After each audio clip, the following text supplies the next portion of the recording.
Welcome back to sweety cooking channel అండి. Subscribe and పక్కన ఉన్న గంటను క్లిక్ చేస్తే ఆల్ అనేది వస్తుందండి. ఇలా చేసుకోవడం వల్ల మేము ప్రతి వీడియో అనేది మీకు ముందుగా నోటిఫికేషన్ అనేది వస్తుంది. ఈరోజు రెసిపీ వచ్చేసి కోకోనట్ పుడింగ్ అండి. ఒక కొబ్బరికాయ తీసుకొని వెనకున్న పార్ట్ అంతా తీసేసి ఇట్లా చిన్న ముక్కలుగా కట్ చేసుకోవాలి. ఈ బౌల్తో నాకు 2 కప్పులు అయ్యాయండి కొబ్బరి ముక్కలు అనేవి. ఇప్పుడు 1 కప్పు వాటర్ పోసుకొని మెత్తటి పేస్ట్ లాగా చేసుకోవాలి. ఈ విధంగా చేయడం వల్ల మనకి చిక్కటి పాలు అనేవి వస్తాయి.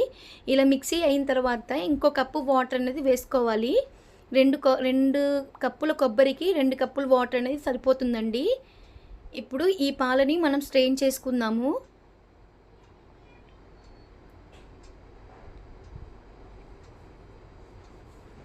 ఇంకెలాంటి వాటర్ ఇంకా మిక్సీ కూడా వేయనవసరం లేదండి మనము.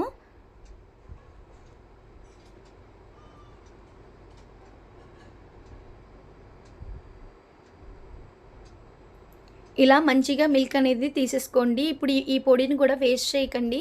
ఏదైనా ఫ్రై చేసుకునేటప్పుడు అందులో వేసుకొని ఉపయోగించుకోవచ్చు. ఇప్పుడు ఈ పాలు అనేవి 2 కప్పుల దాకా ఉంటాయండి. ఇప్పుడు 3/4 కప్పు బెల్లం అనేది తీసుకోండి. కరెక్ట్గా స్వీట్ అనేది సరిపోతుంది. మనం ఎందులో అయితే తయారు చేస్తామో కోకోనట్ పుడింగ్ దాంట్లోకి తీసేసుకోండి పాలు అనేవి. ఇప్పుడు 1 కప్పులో 4 టేబుల్ స్పూన్స్ కార్న్ఫ్లోర్ వేసుకోవాలండి.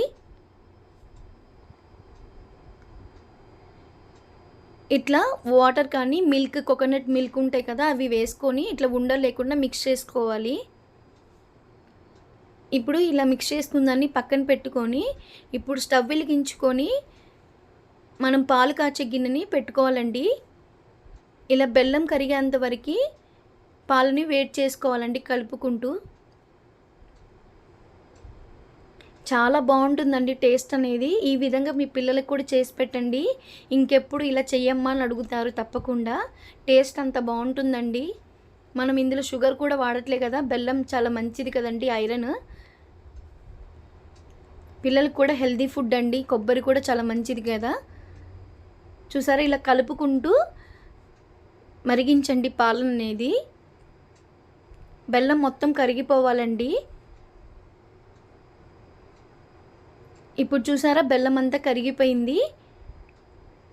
ఇప్పుడు మనం ముందుగా కలిపి పెట్టుకున్న కార్న్ఫ్లోర్ ఉంది కదండి, ఆ పాలని ఇందులో వేసుకోవాలి.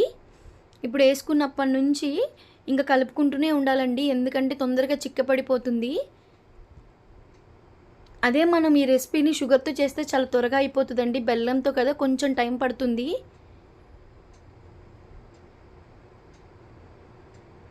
ఇలా కలుపుకుంటుంటేనే చిక్కబడిపోతుందండి. చూసారు కదా, చాలా వాటికి చిక్కబడిపోయింది.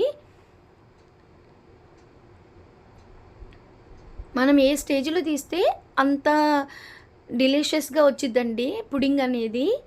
కానీ కొంచెం దగ్గర పడితేనే అది మనం టచ్ చేయడానికి బాగుంటుంది, కట్ చేసిన బాగుంటుంది.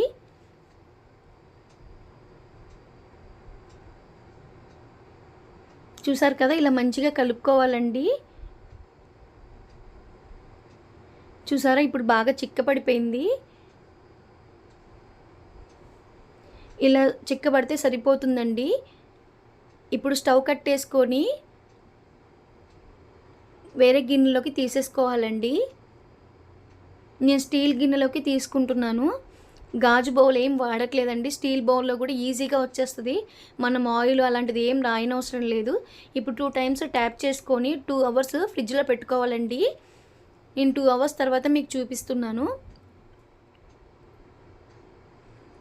నేను వీడియో రికార్డింగ్ అయిందేమో అనుకున్నానండి, అందుకని నేను ఇట్లా ట్యాప్ చేయగానే వచ్చేస్తుంది, పడిపోయింది. మీకు ఎలాంటిది ప్రాబ్లం అనేది ఏమి ఉండదండి. చూసారు కదా, నేను కట్ చేసి కూడా చూపిస్తున్నాను.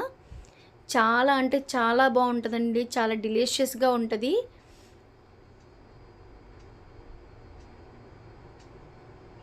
చూడండి ఎంత బాగుందో. టేస్ట్ పరంగా కూడా అంత టేస్టీగా ఉంటుందండి ఈ రెసిపీ అనేది. మీరు కూడా ఇంట్లో ఈ విధంగా వీడియో చూసి ట్రై చేసి మీ విలువైన కామెంట్ని మాకు తెలియచేయండి. మీకు కనుక ఈ వీడియో నచ్చితే లైక్ చేసి, షేర్ చేసి, సబ్స్క్రైబ్ చేసుకోండి తప్పకుండా.